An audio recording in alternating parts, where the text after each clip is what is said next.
ವಿಶ್ವ ಮಾನವ ಧರ್ಮ ಜಾಗೃತಿ ವೇದಿಕೆಯ ವತಿಯಿಂದ ಡಿಸೆಂಬರ್ 29ರಂದು ವಿಶ್ವ ಮಾನವ ಧರ್ಮದ ಮೊದಲ ಮಹಾ ಅಧಿವೇಶನವನ್ನು ಮೈಸೂರಿನ ಟಿ ನರಸೀಪುರ ತಾಲೂಕಿನ ಯಾಚೇನಹಳ್ಳಿಯ ಶ್ರೀರಾಮಕೃಷ್ಣ ಸೇವಾ ಕೇಂದ್ರ ಟ್ರಸ್ಟ್ನ ಶಾಲಾ ಆವರಣದಲ್ಲಿ ಆಯೋಜಿಸಲಾಗಿದೆ ಎಂದು ಟ್ರಸ್ಟ್ನ ವ್ಯವಸ್ಥಾಪಕ ಟ್ರಸ್ಟಿ ನಾದಾನಂದನಾಥ ಸ್ವಾಮೀಜಿ ತಿಳಿಸಿದರು. ಸುದ್ದಿಗೋಷ್ಠಿಯಲ್ಲಿ ಮಾತನಾಡಿದ ಅವರು, ಬೆಂಗಳೂರಿನ ಈ ವೇದಿಕೆಯ ವತಿಯಿಂದ ಕುವೆಂಪು ಅವರ ಜನ್ಮದಿನದ ಪ್ರಯುಕ್ತ ವಿಶ್ವ ಮಾನವ ಧರ್ಮದ ಮೊದಲ ಮಹಾ ಅಧಿವೇಶನವನ್ನು ನಡೆಸಲಾಗುತ್ತಿದೆ. ಕರ್ನಾಟಕ ಸಾಹಿತ್ಯ ಅಕಾಡೆಮಿ ಅಧ್ಯಕ್ಷ ಎಲ್.ಎನ್. ಮುಕುಂದರಾಜ್ ಸೇರಿದಂತೆ ಇತರ ವಿಚಾರವಂತರ ನೇತೃತ್ವದಲ್ಲಿ ಕುವೆಂಪು ತಾತ್ವಿಕ ಆಶಯಗಳ ಮೂಲಕ ಜಾಗೃತಿ ಮೂಡಿಸಲಾಗುವುದು ಎಂದರು.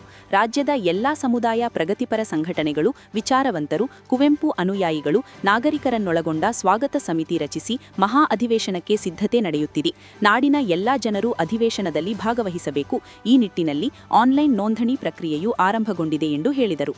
ಈಗಾಗಲೇ ನಾಡಿನ ಎಲ್ಲೆಡೆ ಈ ಒಂದು ವಿಷಯದಲ್ಲಿ ವಿಶ್ವಮಾನವ ಧರ್ಮದ ಮೊದಲ ಅಧಿವೇಶನದ ಬಗ್ಗೆ ಚರ್ಚೆಗಳು ನಡೀತಾ ಇದೆ. ಕಳೆದ ವಾರ ಬೆಂಗಳೂರಿನಲ್ಲೂ ಸಹ ಒಂದು ಗೋಷ್ಠಿ ಆಯಿತು. ಆ ಗೋಷ್ಠಿಯಲ್ಲೂ ಅನೇಕ ಜನರು ಮಾತನಾಡಿದರು. ಅನೇಕ ಪತ್ರಿಕಾ ಮಿತ್ರರು ಸಹ ಭಾಗವಹಿಸಿದರು. ಇದರ ಉದ್ದೇಶ ಏನಂದರೆ, ಕುವೆಂಪು ಸಾಹಿತ್ಯದಿಂದ ಪ್ರಭಾವಿತರಾದವರು ಅಥವಾ ಇವತ್ತಿನ ಜಗತ್ತಿನ ಸಂಘರ್ಷಮಯ ವಾತಾವರಣದಿಂದ ಬೇರೊಂದು ದಿಕ್ಕಿನಲ್ಲಿ ಮನುಷ್ಯ ಸಮಾಜವನ್ನು ಕೊಂಡೊಯ್ಯಬೇಕು, ಕರೆದು ಹೋಗಬೇಕು ಎಂಬ ಮನಸ್ಸುಳ್ಳ ಜನರು ಮೊನ್ನೆ ಆರ್ಥಿಕ ಮತ್ತು ಸಾಮಾಜಿಕ ಶೈಕ್ಷಣಿಕ ಏನು ಸರ್ವೆ ನಡೀತೋ ಆ ಸರ್ವೆಯಲ್ಲಿ ಸುಮಾರು 1,000ಕ್ಕೂ ಮಿಗಿಲಾದ ಜನರು ತಮ್ಮ ಧರ್ಮ ಕಾಲಂನಲ್ಲಿ ವಿಶ್ವಮಾನವ ಧರ್ಮ ಎಂಬುದಾಗಿ ಬರೆಸಿದ್ದಾರೆ. ಅವರೆಲ್ಲರೂ ಯಾವುದೋ ಒಂದು ಬಿಡುಗಡೆಯಿಂದ ಹೊರಬಂದು ತಮ್ಮ ಗಣತಿಯಲ್ಲಿ ವೈಯಕ್ತಿಕವಾಗಿ ಅವರವರ ಮನೆಗೆ ಬಂದಂಥ ಗಣತಿದಾರರ ಜೊತೆ ವಿಶ್ವಮಾನವ ಧರ್ಮ ಎಂದು ಘೋಷಿಸಿಕೊಂಡಿರುವುದು ಬಹಳ ಸಂತೋಷದಾಯಕವಾದಂಥ ವಿಷಯ. ಅಂಥ ಮನಸ್ಸುಗಳು ಎಲ್ಲೆಲ್ಲೋ ಒಂದೊಂದು ಕಡೆ ಇದೆ. ಅಂಥ ಮನಸ್ಸುಗಳ ಒಂದು ಕೂಟ ಬೆಂಗಳೂರಿನಲ್ಲಿ ಈಗಾಗಲೇ ಕೆಲಸ ಮಾಡ್ತಾ ಇದೆ. ಅವರು ಇಲ್ಲ, ನಾವೆಲ್ಲ ಒಂದು ಕಡೆ ಸೇರಬೇಕು ಎಂಬುದು ಅವರ ಮಾನಸಿಕ ಆಕಾಂಕ್ಷೆ.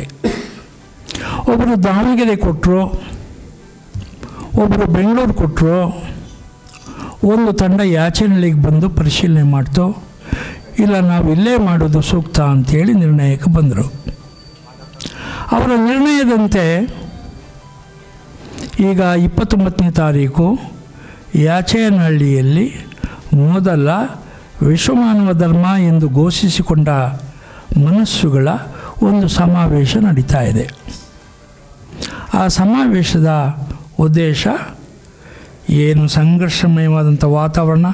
ಪತ್ರಿಕೆಯವರು ನೀವು ದಿನನಿತ್ಯ ಸುದ್ದಿ ಕೊಡ್ತಾ ಇರ್ತೀರಿ. ಜಗತ್ತಿನ ಯಾವುದೇ ಮೂಲೆಯಲ್ಲಿಯೂ ನೆಮ್ಮದಿಯ ವಾತಾವರಣ ಇಲ್ಲದಿರುವ ಕಾಲಘಟ್ಟದಲ್ಲಿ ನಾವಿದ್ದೇವೆ. ಆ ನೆಮ್ಮದಿಯನ್ನು ಮತ್ತೆ ಮೈಗೂಡಿಸಿಕೊಳ್ಳಬೇಕಾದರೆ ಕೆಲವು ಮನಸ್ಸುಗಳ ನಡುವೆ ಇರುವ ಗೋಡೆಗಳನ್ನು ಹೊಡೆದು ಒಂದು ವೈಶಾಲ್ಯದ ದೃಷ್ಟಿಕೋನದಿಂದ ಸಮಾಜವನ್ನು ಕಟ್ಟಬೇಕಾಗಿದೆ. ಸಮಾಜವನ್ನು ಮುಂದಿನ ಪೀಳಿಗೆಗೆ ಬಿಟ್ಟು ಕೊಡಬೇಕಾಗಿದೆ.